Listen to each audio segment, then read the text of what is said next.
The Rock and Roll Unraveled Show.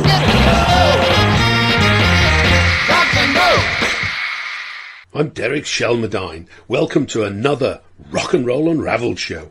Now, some songs have absolutely fascinating backstories, and in this show we're going to take a look at 7 of those songs, and they're from the 50s, 60s and 70s. And to kick us off, we're going to take a look at Substitute from 1966 and why there was a legal battle over the single between The Who and Decca, and why Cream's Ginger Baker played on the B-side. Now, it really all started for The Who on the 18th of February 1965, when their first hit single, I Can't Explain, entered the charts. Now, it was on the Brunswick label, which is a part of Decca, and produced by Shel Talmy. The background vocals there were from Ivy League, but the jury's out as to whether guitarist Jimmy Page actually performed on the record. I Can't Explain got them to number 8, and they had 2 more hits on Brunswick. Anyway, Anyhow, Anywhere got them to number 10, and My Generation got them to number 2. And famously, The Who have never, well, not to date, had a number 1 hit single in the UK. Now, the follow-up to Substitute moved from Brunswick to Robert Stigwood's recently formed Reaction label. Now, that's distributed by Atlantic in America and Polydor for the rest of the world. Now, the choice of B-side for Substitute, Instant Party and Circles, led to a legal dispute between The Who and their old label Brunswick, part of Decca, and producer Shel Talmy, who produced all their stuff at Brunswick. Now, it wasn't actually a double B-side for Substitute. The 2 versions were released simultaneously. So some versions of Substitute had a B-side of Instant Party and others had a B-side of Circles. And that was basically what led to the legal dispute. While they were still at Brunswick, on the 12th and 13th of January 1966, they recorded and mixed Instant Party Mixture and the first version of Circles, and that was at IBC Studios with Shel Talmy and engineer Glyn Johns. Now, on the 12th of February, The Who recorded Substitute at Olympic Studios, and that was with producer Kit Lambert, who was also one of their managers. And it was the 4th of March when those 2 versions of Substitute were released, one with Circles on the B-side and the other with Instant Party. They were released simultaneously and had 35,000 advance orders for the single. Now, both sides were actually identical, and they were the same re-recorded version of Circles that they'd made at the end of January in Olympic Studios, faster than the original version. Now, Shel Talmy and Decca took a very dim view of The Who using a song they'd recorded whilst they were still on the Brunswick label and then using it on the B-side of their new label, Reaction. Now, on the 7th of March, Decca rush-released Legal Matter, and they coupled it with Instant Party, and that's the one I mentioned earlier that was the original version of Circles they'd recorded. Now, Legal Matter itself came from the album that The Who had recorded while they were still on Brunswick. Great choice for a track. And on the 8th of March, Shel Talmy successfully applied to the High Court Chancery Division for an interim injunction, and he was claiming breach of copyright. And what that meant was that The Who had to stop selling the single, and they were also prohibited from recording until the 4th of April. And on the 9th of March, Substitute entered the NME chart at 19. Now, Polydor was served with a notice to cease distribution, but they'd already pressed 50,000 copies. Now, on the 14th of March, they released a new version of Substitute with Waltz for a Pig as the B-side. And they needed to do this to prevent the sales of Substitute stalling and the single just falling out of the charts. Now, this new B-side was credited to The Who Orchestra. Now, obviously, that wasn't, because it couldn't be The Who. The Who Orchestra was actually the Graham Bond organisation. Now, if you look at the writing credits, Substitute was written by Pete Townshend, Instant Party, Circles, written by Pete Townshend. Waltz for a Pig had a writing credit for Harry Butcher. Now, that was actually Ginger Baker, the well-known Cream drummer. And this Graham Bond organisation included, obviously, Graham Bond and Ginger Baker. Now, Jack Bruce, bassist, also in Cream, had previously been a member, well, in fact, he was a founding member of the Graham Bond organisation, but he'd left the band by this time. He'd moved on the previous September. Well, by the 18th of March, Substitute was back on sale in its original form. The injunction had been removed by a High Court judge. It eventually reached number 5 and sold 200,000 copies. And this is The Who, with one of my favourite singles of theirs, Substitute. Our next songs are homage to the 4 students shot dead by the Ohio National Guard on the Kent University campus in 1970, and that was during an anti-Vietnam War demonstration. Now, the song's Ohio. It was written by Neil Young and released by Crosby, Stills, Nash and Young, and got to be one of the most famous anti-Vietnam War songs. Now, Crosby, Stills and Nash came together when David Crosby was sacked from the Byrds, and Steve Stills had found himself without a band after Buffalo Springfield imploded. Now, Neil Young was also with Buffalo Springfield, and the only Brit in the group, Graham Nash, he decided it was time to move on from the Hollies, a very successful Manchester band who continued to have great success after he left. And he played his last concert with them in the December of 1968. Now, Stephen Stills was with Atlantic Records and managed by David Geffen, who wanted to buy out the contract from Atlantic. So he approached the studio because he wanted to take the group to Columbia Records. And Ahmet Ertegun, the guy that owns Atlantic, he managed to persuade David Geffen to bring his new band, Crosby, Stills and Nash, to Atlantic. And they did, and they both had great success. Well, their first single, released in America in the July of '69, Marrakesh Express, that gave them success on both sides of the Atlantic. It was written by Graham Nash and gave them a 28 in America and a number 17 in the UK. And they played their first gig on the 25th of July at New York's Fillmore East, and they were joined on stage by Neil Young at the end of the concert. And Neil Young had a close relationship with Crosby, Stills and Nash throughout their career. Now, to have a whistle-stop look at the Vietnam War, just to put this all into context, America's direct involvement in the war began after the Americans took over when the colonial French troops were defeated at Dien Bien Phu in 1954. I know we think of Vietnam as a 1960s and early 1970s war, but the Americans were out there from the mid-1950s.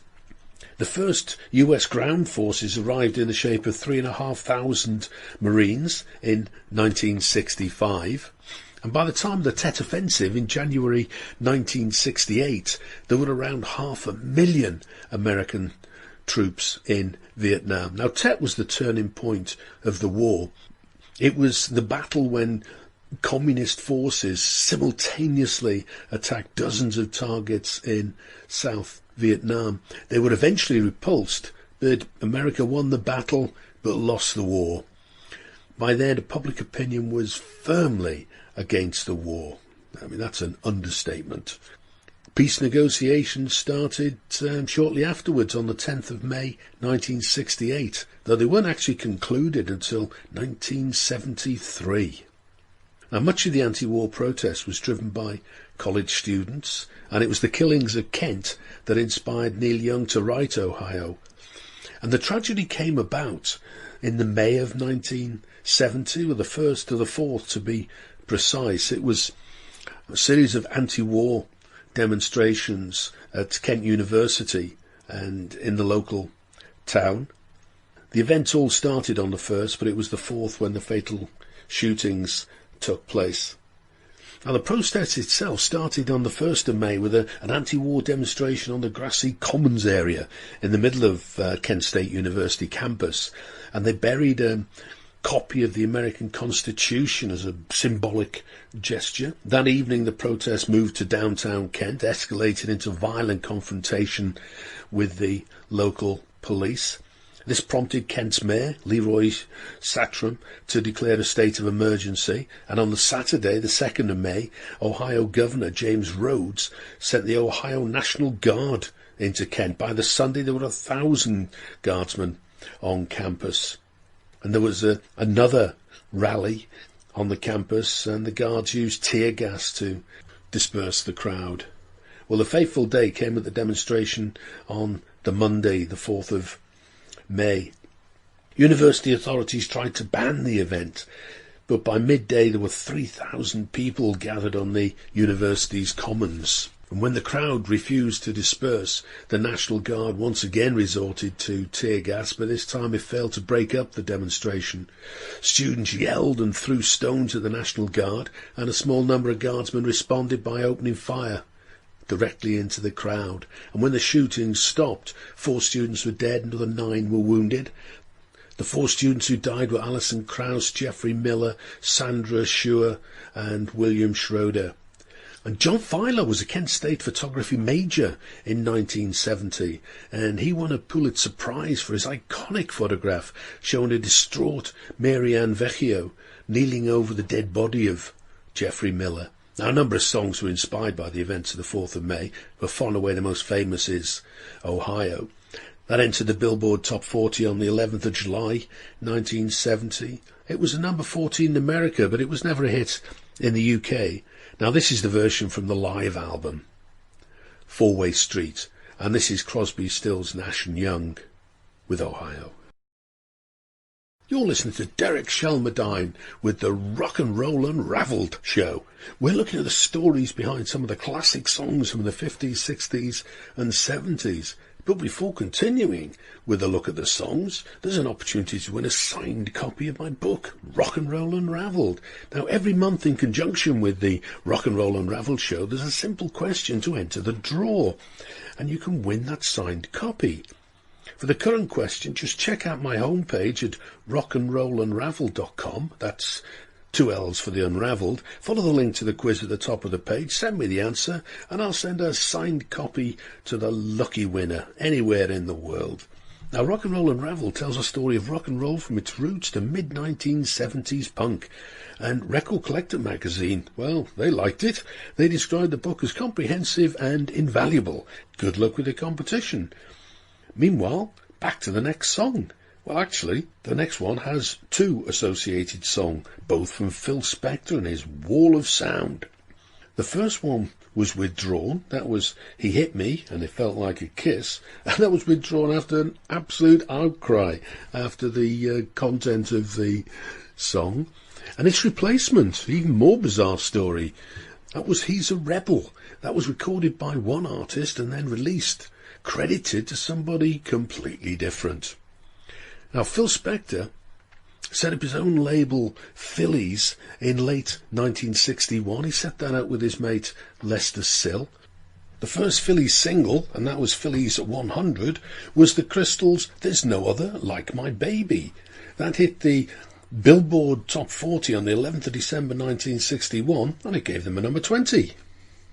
And then the following April, the Crystals released their follow-up to that, Uptown, and that gave them another hit. That was Phillies 102, and that gave them a number 13. And this is where Little Eva enters the story. Now, that's Little Eva, who had a big hit in 1962 with The Locomotion. She, of course, was the original Little Miss Dynamite. Now, she was the babysitter for husband and wife songwriting team, Jerry Goffin and Carole King. And she turned up one night for them, covered in bruises from a boyfriend. And when she was pressed, Little Eva said, well, he really loves me. Now, Goffin and King were asked by Phil Spector to write the next song for the Crystals, and they released that in the July of 1962. And the incident with Little Eva had inspired them to write the song He Hit Me, and It Felt Like a Kiss. And as an aside, to see how important the Crystals were to Phil Spector in the early days, of those first 6 releases, 3 of them were Crystals songs. Now, the 21st of July, the song was reviewed in Billboard Music Week's singles reviews and described as having a telling message, and predicted that the song could be a winner. But sadly, there was no time to find out. The title and content of the song proved a tad too much for DJs and the record-buying public alike, and it was quickly withdrawn. And this is that very controversial song, The Crystals, He Hit Me, and It Felt Like a Kiss. Well, the highly controversial He Hit Me and It Felt Like a Kiss was very quickly withdrawn, and a replacement found, and that replacement song was none other than He's a Rebel, and that was written by Gene Pitney. Now, I can remember at the time, in the early mid-60s, people would refer to the latest Phil Spector single rather than the name of the recording artist, and He's a Rebel really reinforced the interchangeable nature of Phil Spector's artists. Now, he just relocated from New York to the West Coast, and this was his first recording session in Hollywood's Gold Star Studios. Now, the Crystals weren't available at the time of recording, but Phil Spector was keen to push on because Vicky Carr already had her eyes on the song and was in the process of recording it. Now, on the 13th of July 1962, the recording session for He's a Rebel was being handled by lead singer Darlene Love and her backing group, The Blossoms, and the first time the Crystals knew about the song was when they heard it on the radio. Now that would be an interesting situation. Now the song introduced arranger Jack Nietzsche into the Phil Spector world, and that became a very long and productive recording relationship. And the session musicians, of course, were the Wrecking Crew, and they included people like keyboard man Leon Russell, drummer Hal Blaine, guitarist Barney Kessel, and sax player Steve Douglas. He's a Rebel entered the Billboard Top 40 on the 6th of October 1962. It was the 7th release on the Phillies label, so Phillies 106, and the label credited the artist as The Crystals. Now that was the first American number one for Phil Spector on his Phillies label. In the November, it entered the UK charts, made number 19 in the UK, and that was the first UK hit for the Crystals. And this is the Crystals' Darlene Love, and He's a Rebel. You're listening to Derek Shelmadine and the Rock and Roll Unraveled Show, with a look at some of the stories behind some classic songs. Now, lots of the bands and artists mentioned in the show are out on the road, they're on tour. Now, to check out the latest information, just go to my website, rockandrollunraveled.com. That's unraveled with 2 L's. And at the top, you'll see 1960s, 70s artists touring now. Click on that, and there's 141 now, artists and bands who are out on the road. Our next song, Louie Louie, started out in the late 1950s, and by the mid-1960s it was a garage classic, a must-include song in every rock and roll band's repertoire. I mean, it's been covered over 2,000 times. I mean, I was in a semi-pro band in the mid-1960s, Cleo's Move, for people listening in the North Wales, Chester, Liverpool area, and of course we played Louie Louie. Now, Louie Louie was written and originally recorded by Richard Berry in 1957. He was born on the 11th of April 1935 in Louisiana. He was an R&B and doo-wop guy. He didn't actually have any success on the R&B, obviously not the pop, Billboard Top 40s, and he didn't have any hits in the UK. But Louie Louie was enough to guarantee him immortality in rock and roll history. Now, in the early 50s, Richard Berry was in a number of doo-wop R&B groups, and they included the Flamingos. Well, that's the Los Angeles Flamingos, not to be confused with the Chicago Flamingos, who had a string of R&B hits, including I Only Have Eyes for You. And he was also in the Debonaires that became the Flares. And Louie Louie was about his 13th single. It came around the April of 1957, and it was actually a B-side. The A-side was You Are My Sunshine. It was released on the Flip label and made the local charts, but didn't trouble the national charts in any shape or form. But then he went on to sell the rights to the song Louie Louie for just a few dollars so that he could afford to get married. Anyway, he did have a change of heart, but it took him 30 years to win back the rights to the song. It was March 1961 that the song really started to gather some momentum. And that was when Rockin' Robin Roberts released a version in the Pacific Northwest area. And that was the first garage version of the song. And it was a local hit in the Seattle area and became a regular part of local bands' repertoires. And in early 63, a couple of bands from the area picked the song up. The Kingsmen and Paul Revere and the Raiders both recorded the song. It was the Kingsmen version that won out. Theirs entered the Billboard Top 40 on the 30th of November 1963. It gave them a number 2 in America, and a legend was born. It was also a hit in the UK, as a matter of fact. That hit the charts here in the 30th of January 64, got to number 26 and was the Kingsmen only UK hit. Now, the Kingsmen version actually attracted an FBI investigation. They were looking to determine if the lyrics were obscene, believe it or not. And they produced a 118-page report on the whole subject of Louie Louie. And they decided the lyrics weren't obscene. Radio stations have devoted entire days to playing it. Louie Louie college parties have rocked to the song all night long. And as I mentioned earlier, it's been covered over 2,000 times. The Kinks do a fabulous beat music version. The Sandpipers a much gentler take on the song.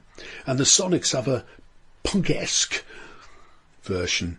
John Belushi performed it in the movie National Lampoon's Animal House, and Frank Zappa, if you check out his second album, Absolutely Free, and listen to Plastic People, it uses the iconic riff in that. But Frank Zappa was a big fan of Louie Louie, and it crops up all over the place in his recordings. And there are some weird and wonderful recordings as well.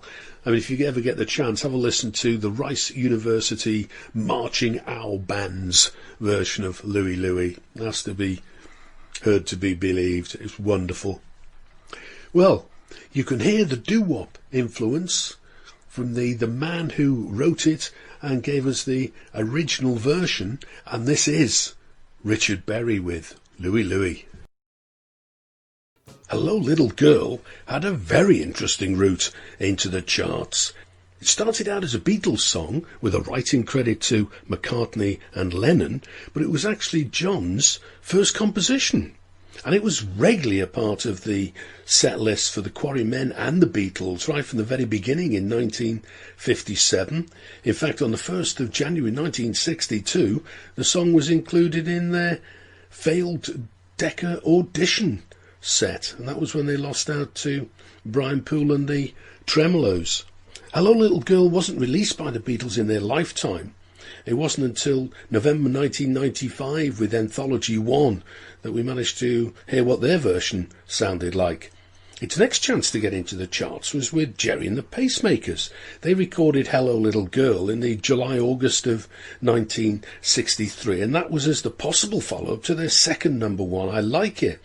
Now, Brian Epstein, their manager, was very keen for Gerry to record the song, but they turned it down in favour of You'll Never Walk Alone.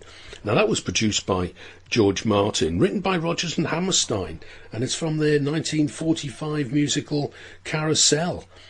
And when it went into the charts on the 10th of October 63, it was their third consecutive UK number one, and it was the first time an artist had their first 3 singles enter the chart at number one. You'll Never Walk Alone also became Liverpool Football Club anthem, of course. But success at last when the Foremost came into the picture. They were signed up by Brian Epstein on the 30th of June 1963, and that's when they changed their name from the 4Js. Now, Brian Epstein was the guy that managed both the Beatles and Gerry and the Pacemakers, and after the Pacemakers turned it down, Brian Epstein gave Hello Little Girl to the Foremost. Well, that entered the UK charts on the 12th of September 1963, again produced by George Martin. It gave them a number 9 and obviously their first UK hit. But from that failed Decca audition and produced by Mike Smith, this is the Beatles version of Hello Little Girl. Now for our last look at the story behind the song, we head off to the 1970s British punk revolution and the poster boys for British punk, the Sex Pistols, and their God Save the Queen. They came together as the Swankers and became managed by Malcolm McLaren. Their first gig was on the 6th of November 1975 at St Martin's College of Art in London. And it was about a year later that they signed to EMI. That was the 8th of October 1976 for a very short record deal, but they did get an advance of £40,000. Now, the lineup when they signed to EMI was vocalist Johnny Rotten, now calling himself John Lydon, guitarist Steve Jones, drummer Paul Cook, and bassist Glenn Matlock. And they released their one and only single on EMI on the 26th of November. That was credited to the band, Rotten, Jones, Matlock, Cook, and produced by Chris Thomas. It gave them a number 38. It was a hit for them.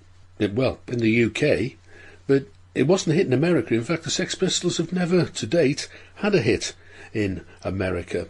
And that was the only Sex Pistols single to feature bassist Glenn Matlock.